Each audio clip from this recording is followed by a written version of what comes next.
Glenn, you got into a debate yesterday with David Gregory of NBC News, who essentially said you've aided and abetted Edward Snowden.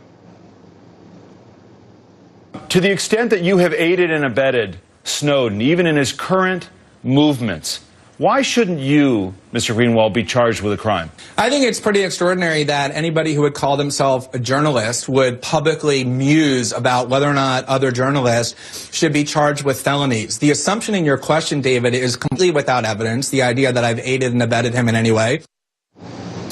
Fox News Channel's James Rosen encouraged his leaker to give him documents and set up what he thought was a secret way to email him.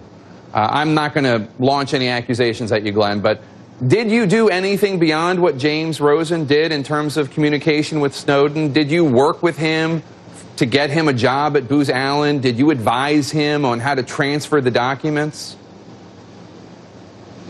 The reason I've been reluctant to answer that question up until this point is because the theory on which those questions are based, and I'm not suggesting you're embracing it, but you're referencing the theory that others have embraced, is really quite pernicious. That if you're a journalist and you work with your source and cooperate with them in obtaining documents that you think ought to be released to the public, that somehow that's called aiding and abetting. I call that investigative journalism. There is no investigative journalist on the planet who doesn't work cooperatively with their sources in order to obtain the information they need to inform their readers. That said, not only did I not do more than Mr. Rosen was accused of doing by the Justice Department when he was called a co-conspirator, I did much, much less. I didn't even know where Mr. Snowden worked or what his name was until after he was in Hong Kong with the documents. We had some preliminary communication with him about how to communicate secretly in a way that would be secure, but other than that, nothing. And so anybody who wants to raise this insinuation against me, against the Washington Post, Bart Gellman,